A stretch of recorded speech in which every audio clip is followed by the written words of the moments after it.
जय माता दी। तो आज नवरात्रि का दूसरा दिन है। हमारे सभी दर्शकों को नवरात्रि के दूसरे दिन की बहुत बहुत शुभकामनाएं।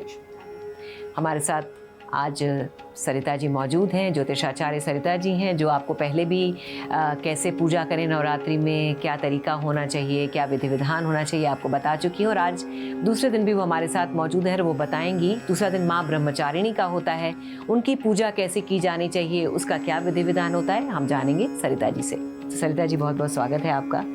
तो आज दूसरा दिन है, आज माँ ब्रह्मचारिणी का दिन है।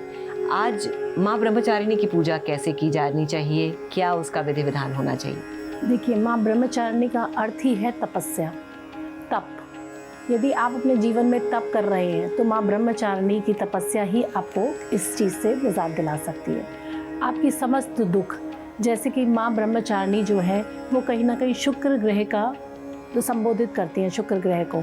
तो कहीं ना कहीं आपके सौंदर्य, आपके प्रेम, यदि आप इन चीज़ों से दिक्कतें पा रहे हैं अपने जीवन में, तो माँ ब्रह्मचारिणी की पूजा आराधना करें और इन समस्त दिक्कतों से आप निजात पा सकते हैं। माँ ब्रह्मचारिणी तपस्या सिखाती है, शक्ति। माँ ब्रह्मचारिणी का अगर आप थोड़ा सा विस्तार में जानेंगे तो माँ ब्रह्मचारिणी वो माता का स्वरूप है जिसने तपस्या करके शिव को पति के रूप में स्वीकार किया था। तो उसी तरीके से आपको भी अपने जीवन में तपस्या करनी है और जो जीवन में आपको चीज़ या जो भी मनोवांछित इच्छा है आपकी, वो आपको उसको पाना है।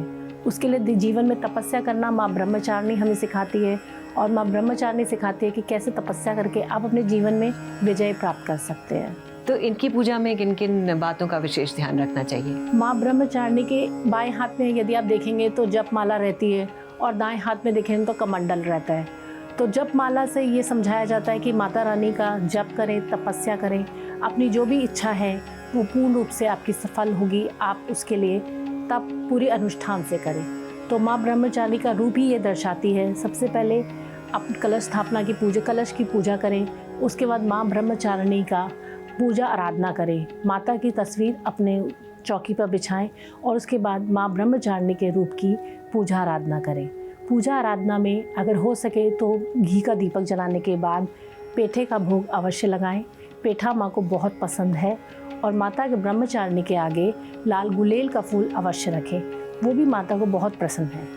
अच्छा, तो ये आप कह रही हैं दूसरे दिन माँ ब्रह्मचारिणी की पूजा करने के लिए पेठे का भोग लगाएं और गुलेल का लाल गुलेल का फूल माता को बहुत अति प्रिय है। अगर वो आप माता के आगे रखेंगे तो आपकी तपस्या ज़रूर सफल होगी। तो माँ प्रसन्न होंगी और आपके जीवन में सौंदर्य, प्रेम, रिश्ते, ये अगर दिक्कतें में आ रहे हैं तो इन सब में सुधार आना शुरू। ये सारी महत्वपूर्ण चीज़ें हैं जो आप बता रही हैं और शायद सभी लोग चाहते हैं कि उनके जीवन में रहे। तो यानी अगर आप कह रही हैं कि अगर माँ ब्रह्मचारिणी की पूजा करेंगे तो हमें इन सारी चीज़ों का फल प्राप्ति होगी।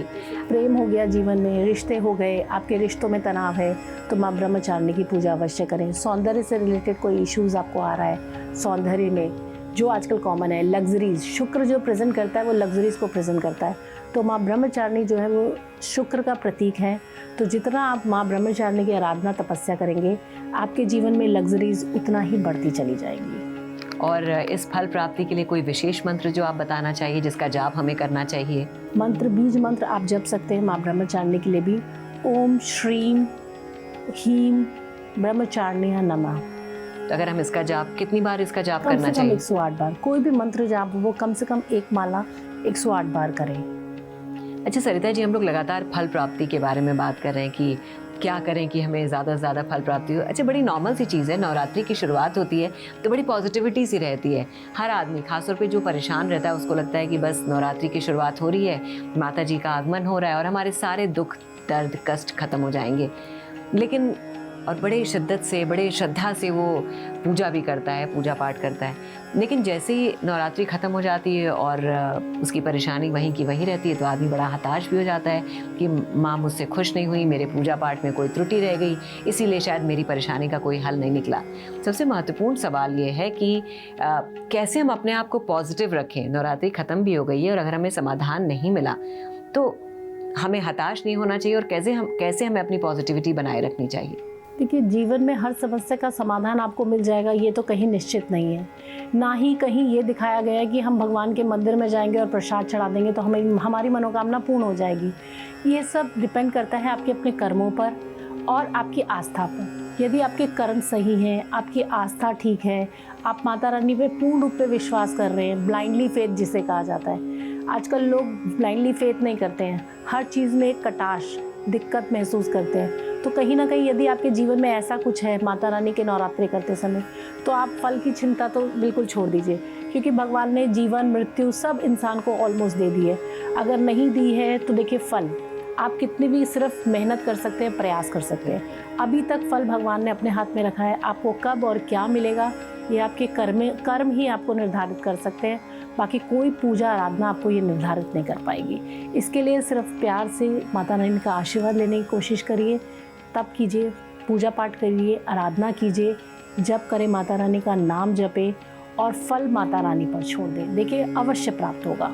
यानी सब बात में एक बात कि आप अपना कर्म करते रहिए लेकिन फल की इच्छा मत करिए। और जो आपने पहले भी कहा था कि पूत कपूत सुने बहु तेरे माँ ना सुनी को माता, तो माँ अपने बच्चों को कभी निराश नहीं करती है। थोड़ा समय लग सकता है, थोड़ा आपको पेशेंस रखना पड़ सकता है, लेकिन आप भी जानते हैं कि देर सबेर आपको फल ज़रूर मिलेगा। आप अपना कर्म करते रहिए, माँ अपना काम करेगी। चलिए सरिता जी, बहुत बहुत धन्यवाद आपका।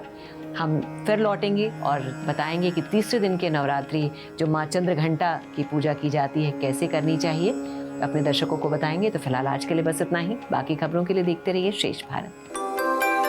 यूपी की हर खबर देखने और उनसे अपडेट रहने के लिए हमारे चैनल श्रेष्ठ यूपी को सब्सक्राइब और लाइक करें। साथ ही बेल आइकन को दबाना ना भूलें, जिससे हमारे हर वीडियो की जानकारी आप तक पहुंचती रहे।